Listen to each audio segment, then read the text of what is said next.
We're supposed to be able to push it until it clicks, but actually, there it is, it's locked. So it needed a little bit more help. Now we have the boot, which I've cleaned up, and the old one is okay, so it can go back on again. And I've put silicone grease all around the edges you see there. Whichever one you use, silicone grease, you really do want to use. Haynes manual says use silicone grease. You need it here in the boot at the other end, and it really is essential, because if you don't, you'll get water ingress, and silicone grease doesn't dry out like the oils might harden off. The silicone grease stays fresh. So that goes up there. It's easy at this stage, isn't it?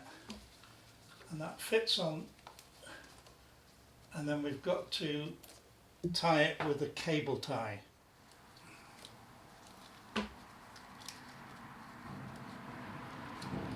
Oh yeah, they're plenty long enough.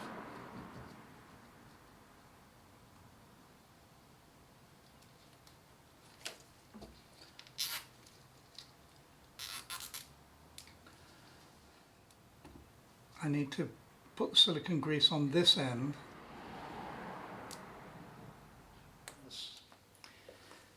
Because I'm on my own again, I want to suspend the swing arm on the ratchet strap to support it. So I just want to set that up first. So that's supporting the rear axle, the final drive. So now let me see if I can thread it through.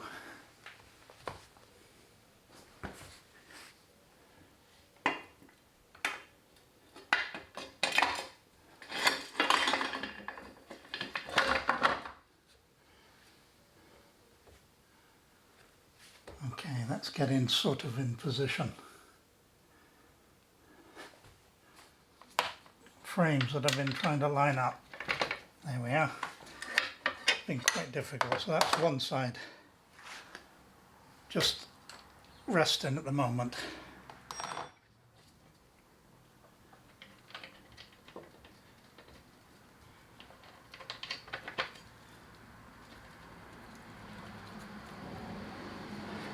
And that's it. Now this is quite a complex side because we've got 2 bolts. It's just 9 Newton meters. And they're already, aren't they? I wish the other side was exactly the same. Now this part is very tricky. I've done it before on the Cafe racer I built. There's a lock nut around the outside and a pin on the inside. If you remember when I took this apart, I didn't have a Allen key that would fit that. Mine were too small. The other problem is that when you turn that, you have to set this first, only to 7 Newton meters. Then you tighten the lock nut up to one of the tightest settings, 145 Newton meters I think it is, that you can imagine. But when you turn that, you mustn't turn that. So before I made my own socket head, but this is a different size one. So Motorworks sell the kit, that and that, so you can actually do it. It's quite difficult without it. So the first thing we do is take this to 7 Newton meters, which is so to 7. Oh, it is at 7. So it's 145 Newton meters.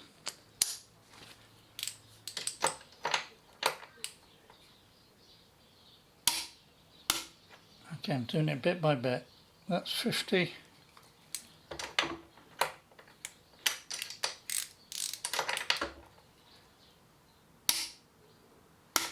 You can see, I can see right through it, so I can see if this moves, and I have put a mark on it, so I can see where the mark is.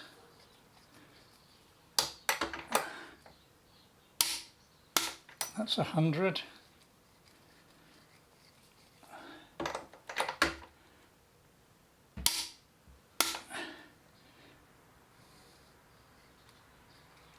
So now 100, 110, 145.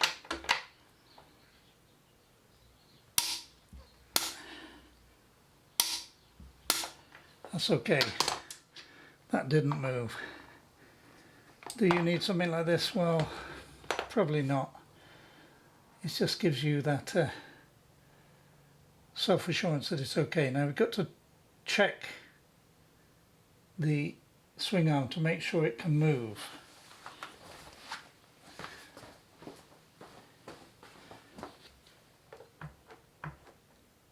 Yeah, that's okay.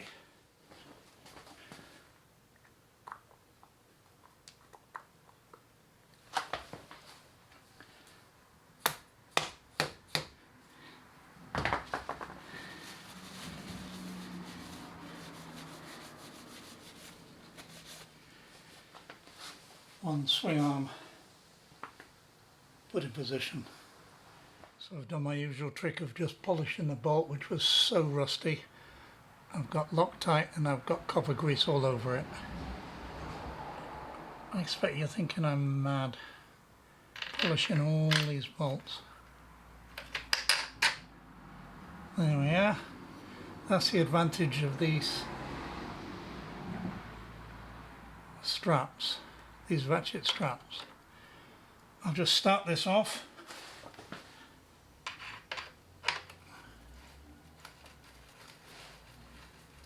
And I just want to put copper grease on the head here, because these are painted bolts. The rust gets to them like crazy, so to clean them you've got to clean all the paint off. So I've said all the way through they're bare metal now and they will really rust. So let me just smear it with copper grease.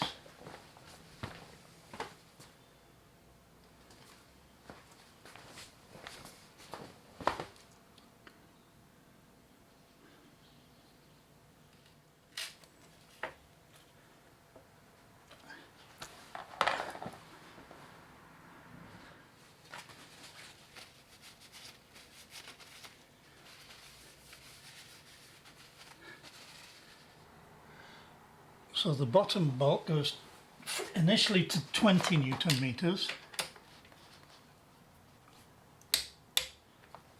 and then to 50.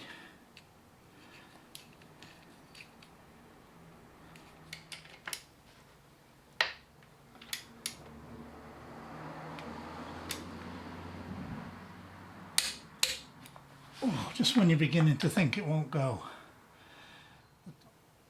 I just realised the bottom of the shock absorber should have been 58 Newton meters. This one is 50 at the top, so I'm going to go back to that. But I can do this one to 50 Newton meters at the top.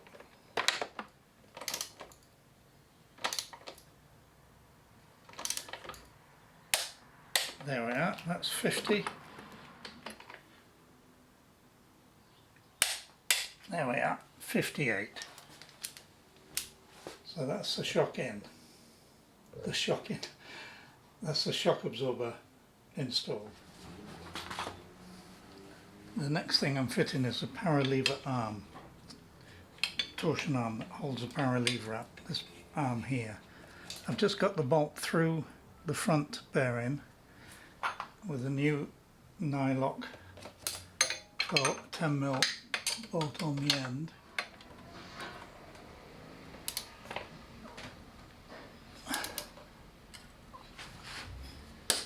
There we are.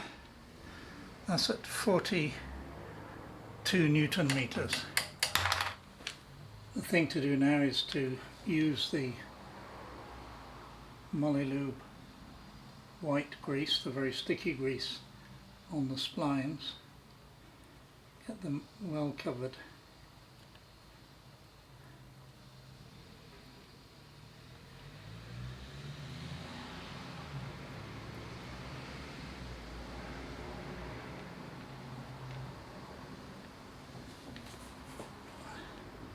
And the same in the universal joint.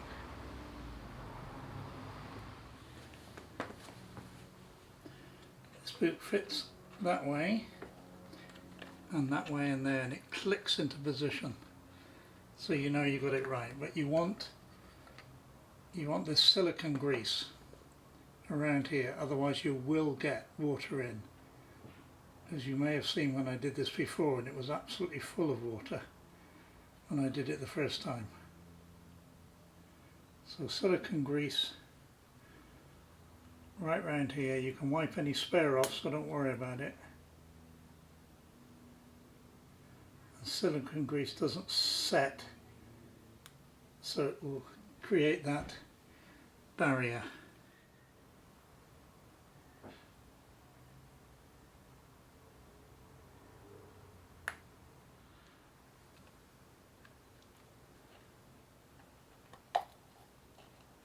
And did you hear it click then? And it's firm. Then you can run your finger along the grease, squeezing it in and wiping off any excess along there. Now you need to do the same in preparation this end.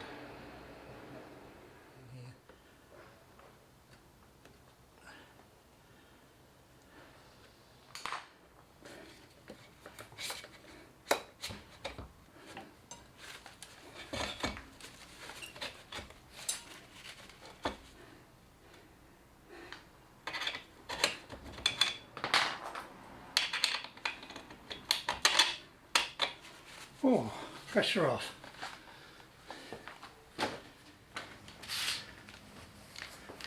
So this can be torqued up to 43 for the rear.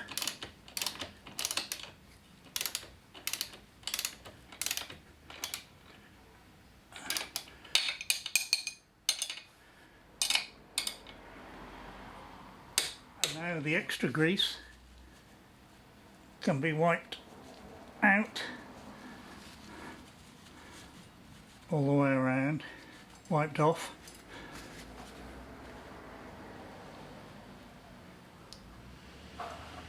And that fits on there tight as well. So this morning I start something I have no knowledge of at all. The fuel injection system, reinstalling the throttle bodies, this huge spaghetti junction of unmarked cables, throttle connections. I haven't a clue. Talk about reading the manual and being in a dark place. The one thing I knew I did have to do, and I've eventually done it, is buy new O-rings for the fuel injection. So you pull this spring off, and I had to do this off camera. It was so difficult to do. So let me just show you what I did. If you've never done it before, which I haven't. This is the spring, and that was on there.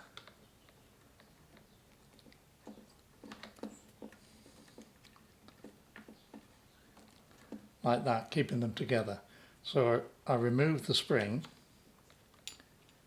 I couldn't see how to get these apart, but you pull them, and when you pull them, petrol comes out.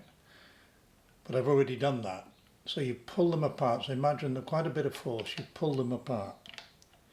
Now the reason it's easy now is that I took the O-ring off, and that O-ring fits on there, and that's what I'm trying to get to be able to change the O-ring, which you need to do. What I can't.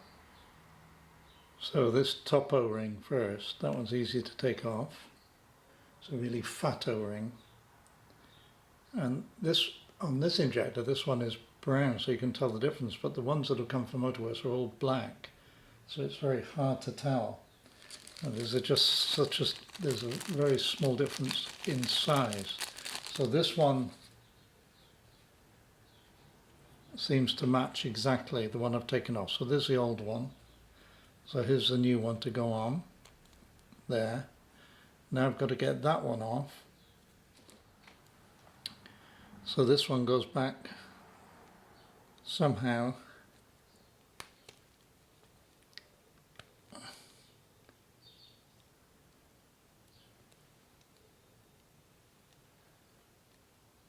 like that. So that's the two O-rings. It would have been handy if that one had been a different colour, then you'd know, but that's the two O-rings there. Just put in the book as a background so you can see what I'm trying to do. This injector has been pushed inside with its new O-ring up to its housing, and this clip joins the two components apart. Now I want to start to assemble the throttle body. We start with the cables themselves. So the first thing you need to do is put the cover on through here. Otherwise you've got to take it all apart again. Next, thread that through, bring the mechanism forward on its spring, and then you can slot in the cable and let the spring go. Then, if you remember, we tried not to change the setting between these two nuts so that we can screw it in, and it was more or less where it was when we took it apart. Might need some slight adjustment, so once it gets to there, maybe come back that little bit,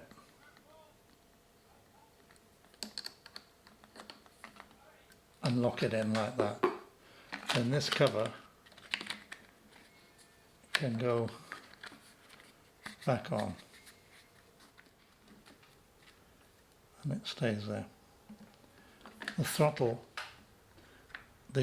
body can then go into the manifold housing here, like that.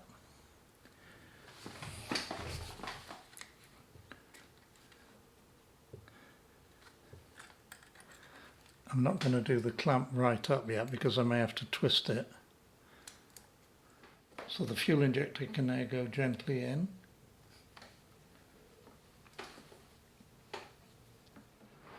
And the screw, retaining screw, can bolt down there.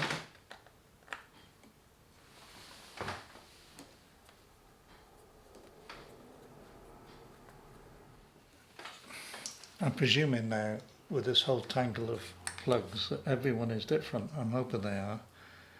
So I've got to find the ones that fit. And now there's a 2-pin one there.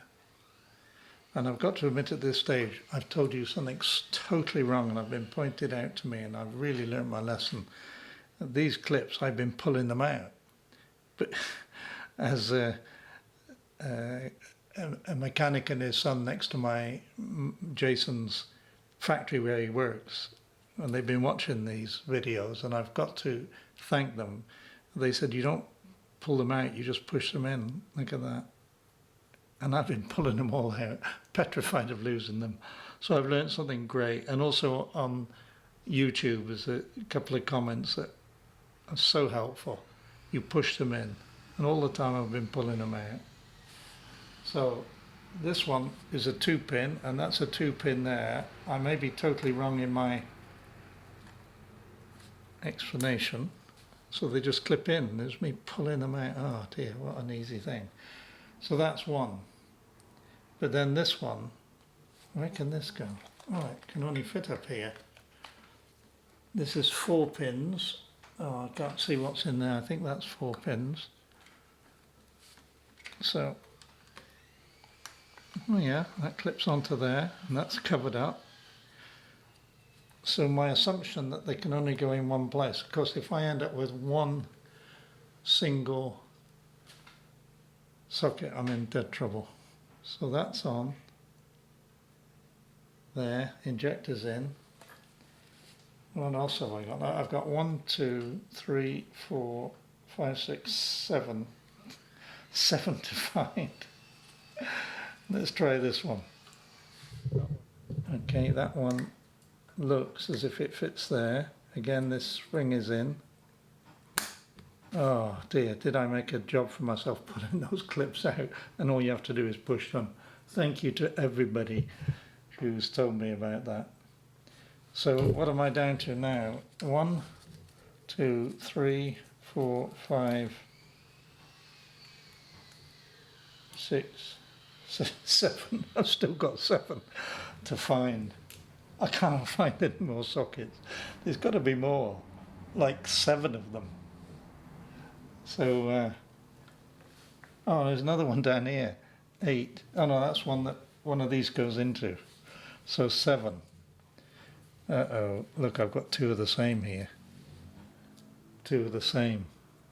So my idea that you can't get anything wrong is a bit of a misnomer, isn't it?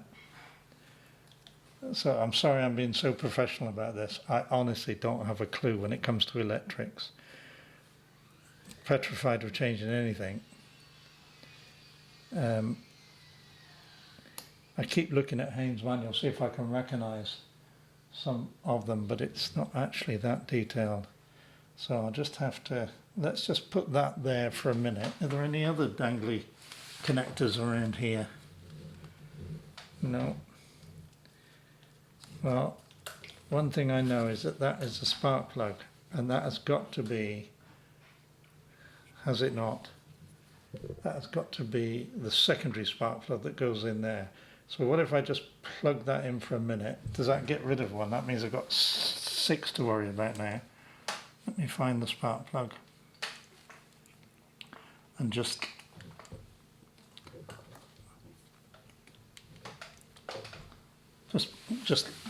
not quite push it in there. So that's 6 to go. 6 to go, 6 to go.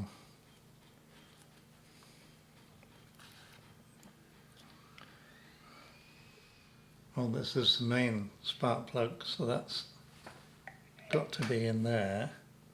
So one of these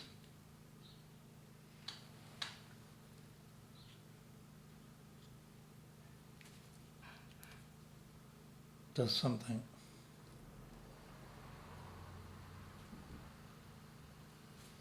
Let me see if I can eliminate a few more. Well, this is one here. Is it the oil pressure switch? I couldn't find a cable for before, but there's only one that will go that far around. So that fits in there well. Well, I actually started filming, putting all these plugs back. And it was, as I said before, it was just like watching paint dry. I mean, I had about, I don't know, about 15 either side, all these amazing plugs everywhere that frightened me to death. But I stopped filming after a bit because it was just too boring. But I discovered something amazing, because this I found so difficult, but it was so easy. Every plug only fits in one place. You have an idea where that place is because of the length of cable. If you get your cabling right, and you can't get it wrong really, because it won't fit any of them if you get it wrong. So every socket is different, except there are 3 2-pin sockets down here, 3 of them, and they're all identical, and they're the same either side. And I was really worried. But then I realized that inside each socket there's a little key, and the key is either in the middle or to the right or to the left. And every socket is different. Just amazing. I take my hat off to BMW. That's something I didn't notice at first.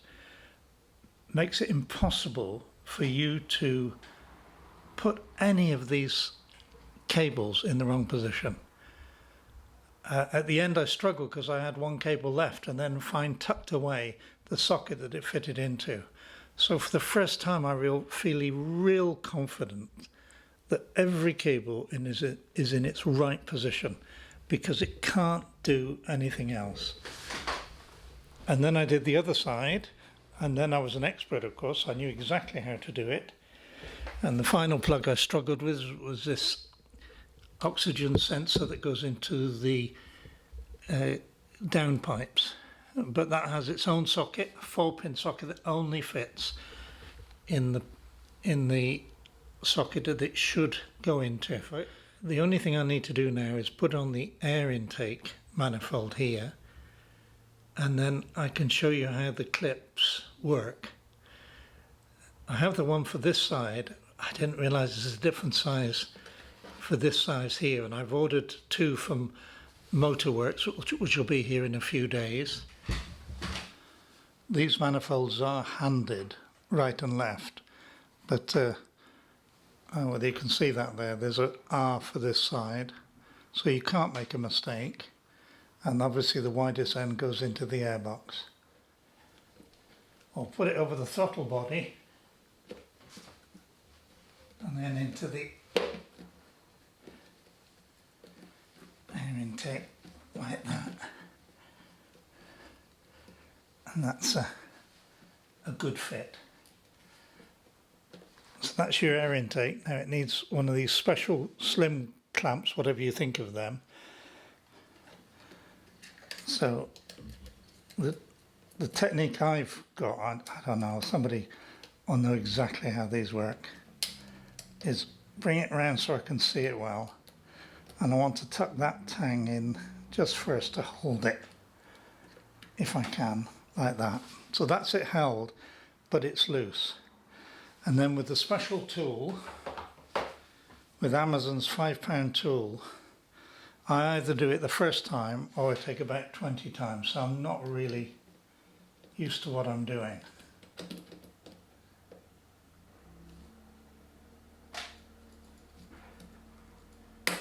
There it is. First time, I'm impressed myself. I think that's the first time I've done it so quick. So you can't adjust it. It's exact size or not. And here they are. I'll try and put a picture of the old ones with it so you can see what they were like. Not the old ones, these ones, before they went off for ceramic coating. This is a coating in titanium colour. You have to have a new gasket to put on the header pipes, and you can put copper grease just to stick it in place, to hold it there, because copper grease will go to the extreme temperatures, 1100 degrees it says on my little tube.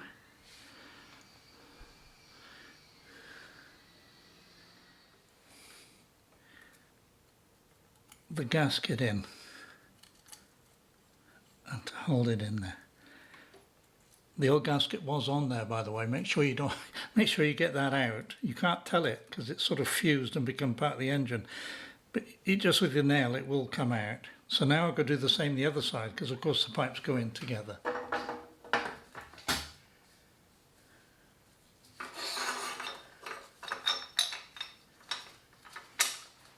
If I can just get a couple of the screws on just to hold it there. There's a hanger under the bike that supports it. Okay, now I'll go around the other side, just put that on. It's a good match to the frame. I don't think it would be. With the header pipes on, we can now get the silencer on.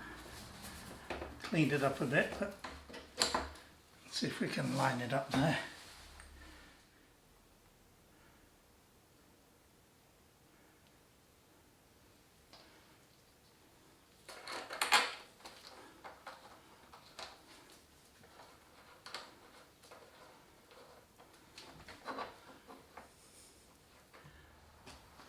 It seems amazing that I'm now at the stage of putting the fuel tank back. I've just sprayed everything with ACF 50 just to give it some protection. Let's go back to this.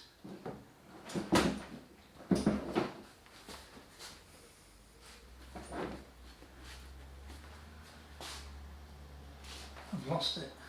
Oh no, it's here. left hand fuel, it says.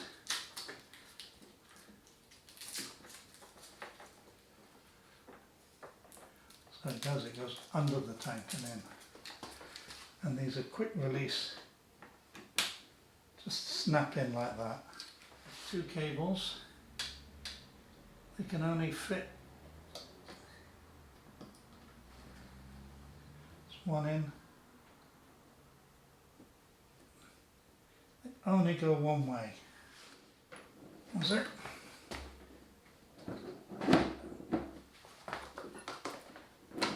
Yeah. So I need a. That's an Allen key, isn't it strange?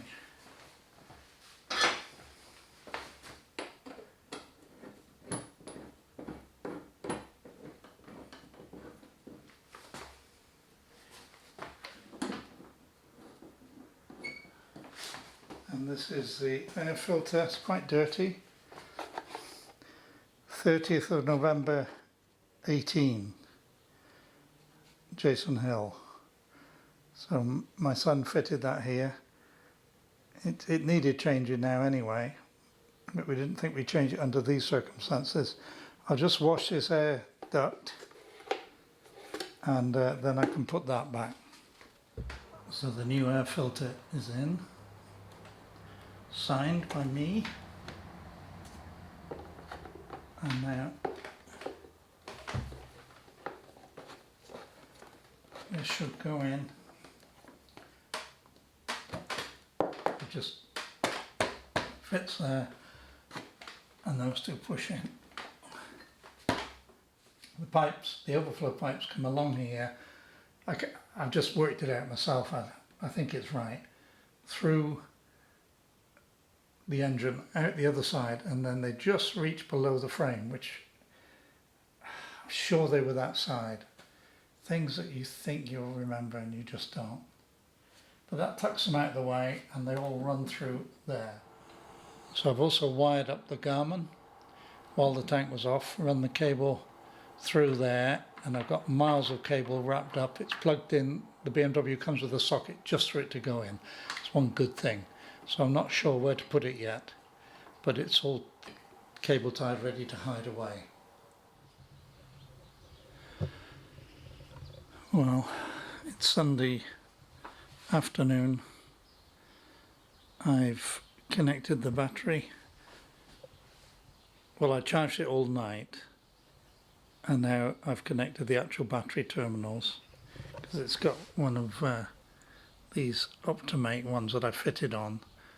So I let it charge all night because it's been a while, and I've just fitted the battery.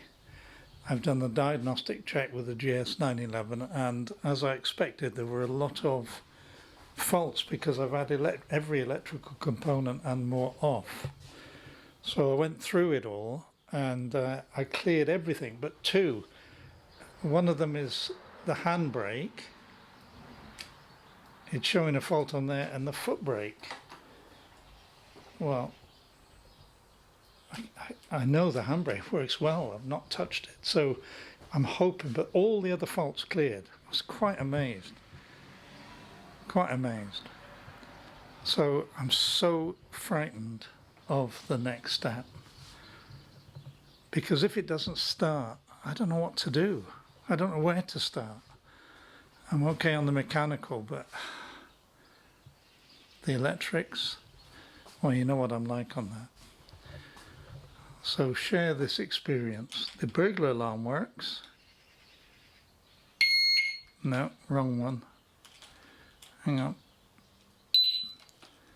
So now I can turn it on, and the lights come on.